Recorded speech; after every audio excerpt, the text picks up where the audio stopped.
in my ever-present attempt to stay ahead of, well, all my work in general, but right now, YouTube videos, I'm attempting to record not one, but two videos at almost 1 a.m. I am sorry in advance. All right, now, let's do this. The HAV lowercase w, of all things, A6 Juggernaut, commonly called the Clone Turbo Tank, was a heavily armored 10-wheeled tank manufactured by Co-op Drive Yards. They were used as transports and, predictably, tanks by the Grand Army of the Republic during the Clone Wars and later by the Galactic Empire. It succeeded the A5 Juggernaut.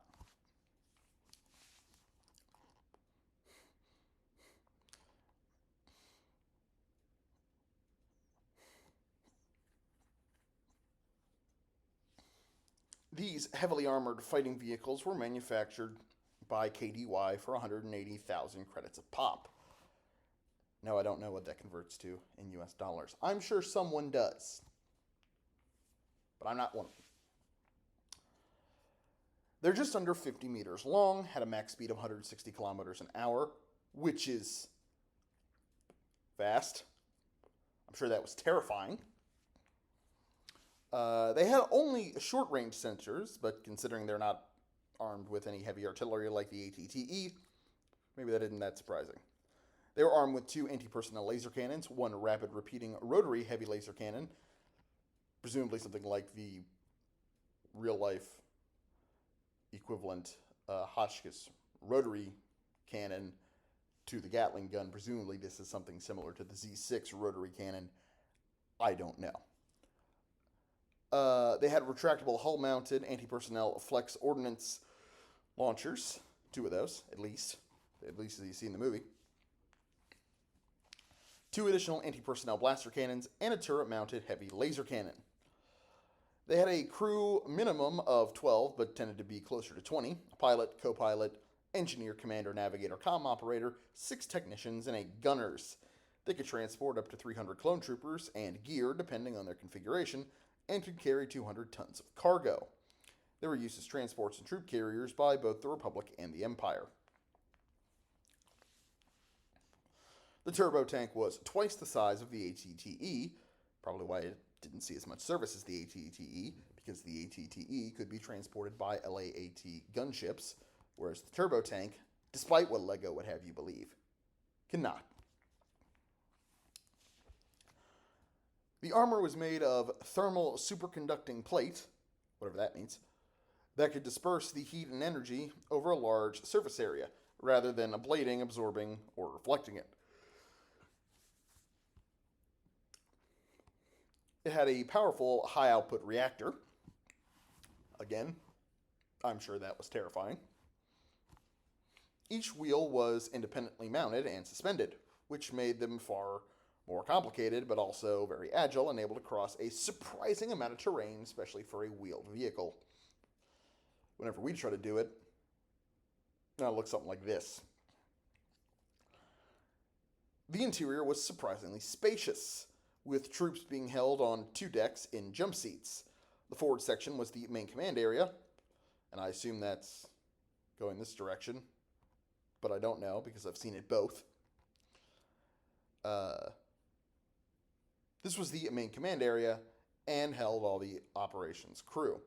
Additionally, a medic or medical droid could be added to the crew, and the vehicle could serve as a hospital as well. An extendable observation pod and mast could be raised over the command deck.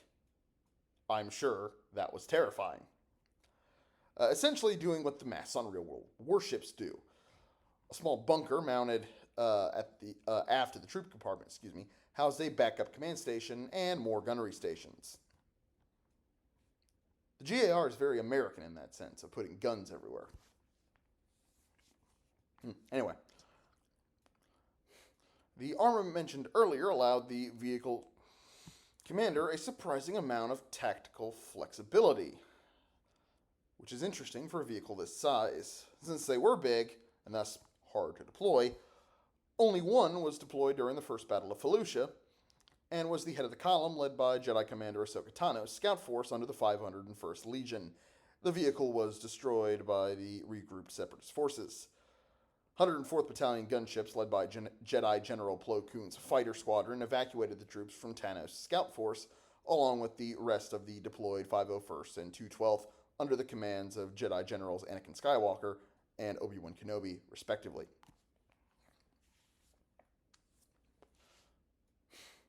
Fallujah would prove to be a surprisingly good environment for these turbo tanks, as they were deployed there during the war multiple times. At least two, but probably more, were part of a bombardment force that attacked a Separatist outpost. They were also deployed at the Republic Center of Military Operations on Coruscant. Yes, I'm sure that's exactly where you need these giant armored vehicles. Coruscant. Now, anyway, most famously, they saw service during the Battle of Kashyyyk with the 41st Elite, alongside the various other military assets that were deployed. They proved to be quite effective against the tank droids and dwarf spider droids, though then again, those vehicles are so small, a turbo tank could probably run them over.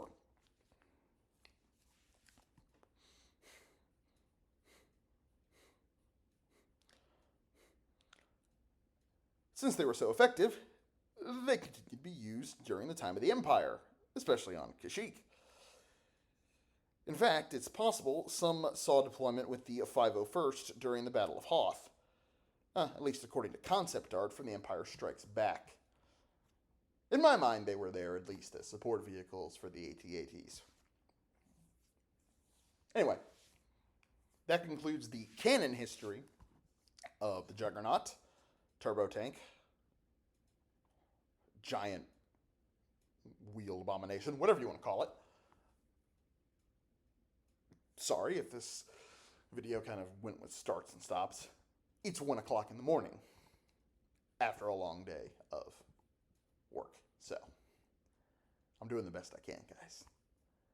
Hope you enjoyed. Stay tuned for the Legends video. Yeah, that's pretty much all I got. Bye.